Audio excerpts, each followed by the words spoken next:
The interesting thing about this whole debacle is,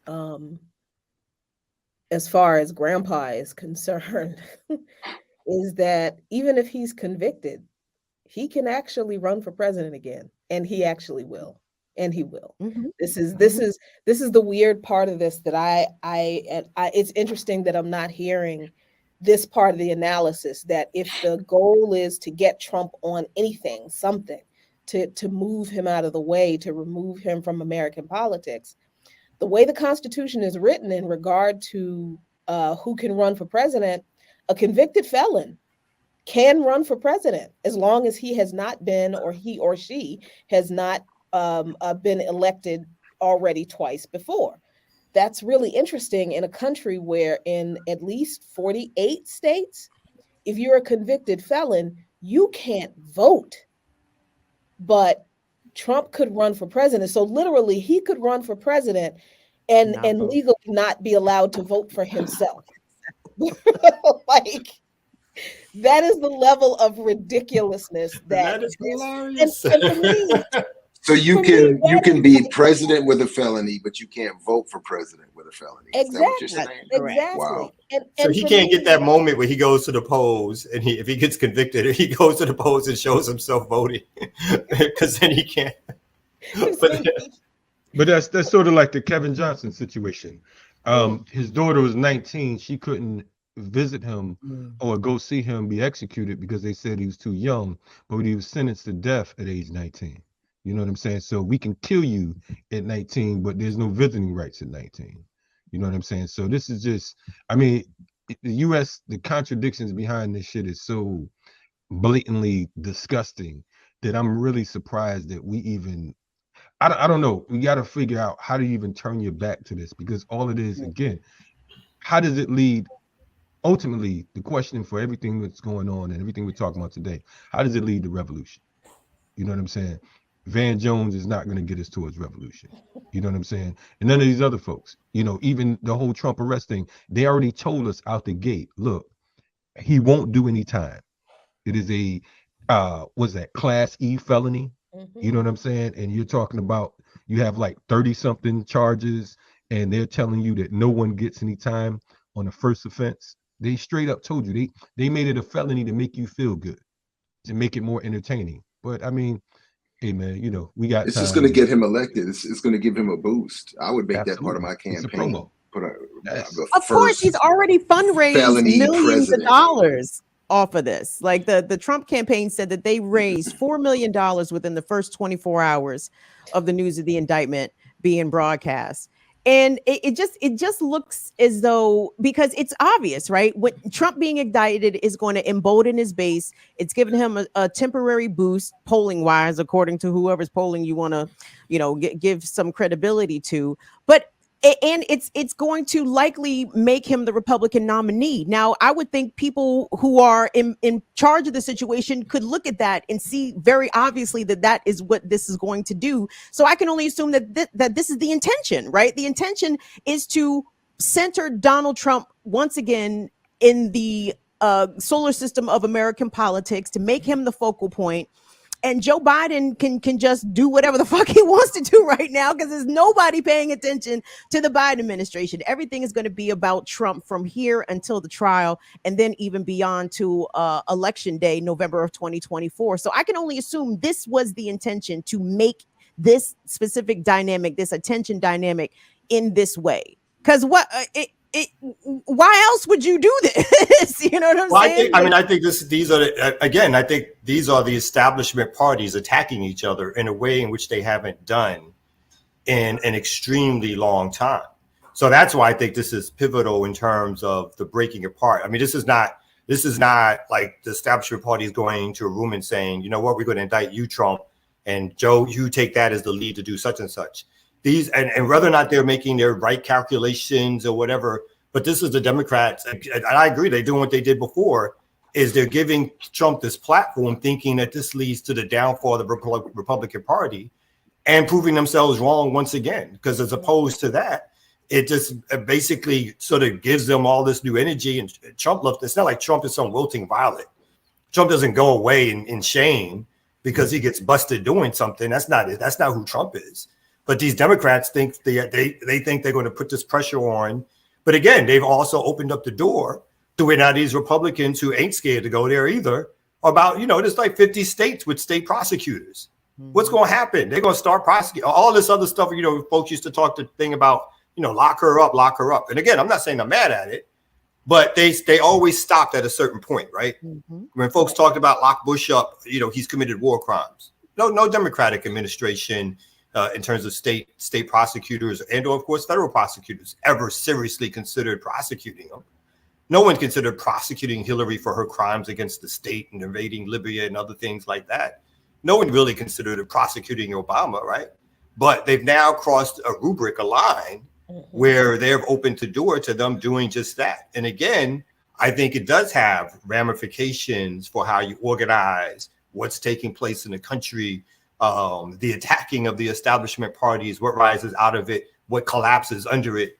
So I do think it's worthy of examination and conversation in terms of what it means, for what's happening on the ground, because this is unprecedented time period for, again, a former president to be indicted, whether that person goes to jail or not, whether or not that person actually even goes to a jury trial or whatever. But the fact that they've indicted them, they've opened the door. And to some other stuff that's going to happen, there's going to be ramifications, as there always are. What's the latest about what's happening down there in Georgia, Kamal? Because to me, that seems like the most serious thing that potentially Trump could get got on, and that's trying to sway who was at the Secretary of State in Georgia to find. Every time they play the clip of the phone call. But dude is, what I mean is, like, we look at the impeachments, right? So he's been impeached. Clinton's been impeached. Trump's been impeached twice. And what did it mean? Nothing. That's the whole thing. Clinton went and took over Harlem, with gentrification. Wow. You know what I'm saying? To me, it's like, again, these slaps on the wrist. I get the whole fact that they're saying he's arrested, but the only real thing that qualifies him as being arrested is in name. He's been arrested. You understand what I'm saying? I've never been arrested like he's been arrested. Even for jaywalking, I got a mugshot. You know what I'm saying? Yeah, but you ain't no white billionaire. You're not the white billionaire former president of the country. So of course he's not going to get arrested the same way. White billionaires run the country, though. That's the thing. The fact that the Democrats have gone as far as to do this indictment again opens up the door to some other things. It definitely does, because you just have not had this before. And so there's no limits on what they'll do in terms of their exercise of their individual power. And for not because they believe in quote unquote justice, because they want publicity, or because they think it's going to mean something for their own careers, or because they want to be the one who said they bagged Trump. That's even in Georgia, right? I think there might be a second indictment right here in Georgia around that particular episode of trying to get votes or whatever. But don't misunderstand. Like, it's not about hey, this is going to bring justice. This is what's going to keep me power, bring up my individual street cred as a prosecutor, let me run for future office. And again, I do think there's conversations amongst Democrats of like, hey, so we do this to this one, they get knocked out the box, and then if we could focus on this, or it'll cause such a infighting on them figuring out if they're going to support them or not support them, that somehow this helps out our side. But we'll see what happens, because Trump don't back down from that. And like y'all said, it's not like he's not going to run for president. He was already running, and now he's got more attention on him. He's loving it. Yeah. And I think for me, the implications that I think people are the people who are celebrating this, I think what they're missing is that Trump still has a very solid, very committed, yes, cult-like and maybe even unhinged base, but he does. And I think what these people do in response to whatever happens to Trump, right? If he's convicted, first, a trial date has to be set. God knows how long that's going to take. The judge could drag this thing out for years, or it could happen next week. Who knows? Because the idea that the presiding judge is going to handle this case without some type of political bias, cut that out. All of this is politically motivated. But my concern is what Trump's supporters will do, and obviously because look at how far they went on January 6th. I don't have any reservations in believing that if he is convicted, then there will be a response. But I also don't disbelieve that if he's not convicted and he runs for office again, and maybe he loses, which I actually don't think that would happen if he runs for office again, then we'd have another kind of response from them. So no matter what happens to Trump in this particular trial, my concern is what his supporters will do. And I'm only concerned about that because I don't think people are taking into account that those folks are not at all like cowed, or they're not embarrassed by him. They're not ashamed of Trump. They're not like, they don't have buyer's remorse, from supporting this guy and the things that they did just on January 6th, a couple of year 2020, in on his behalf. And I think this period of time very much reflects the reality of the kind of country this has always been.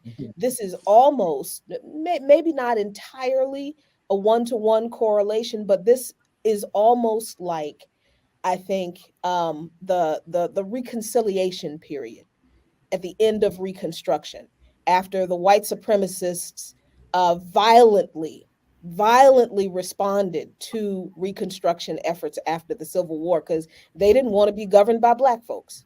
They didn't want Black folks to have any rights. They were mad that they didn't have enslaved Africans to push around anymore, and they weren't taking it from those people. So across the country, white supremacists organized and violently destroyed Reconstruction governments in the South.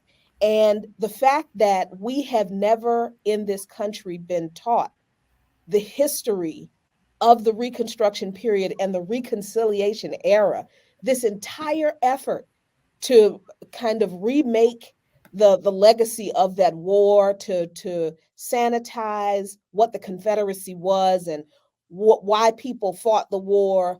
That was a whole effort in this country. And the fact that people are not taking Trump's supporters seriously now, right, I think is almost a reflection of the fact that we are ignorant about the history of this country, that these folks are absolutely operating out of. So that's my focus. To whatever happens to Trump, happens to Trump. Our problem is going to be his supporters. How are we going to deal with them? This is classic European domination. That's how they've done all across the planet for centuries.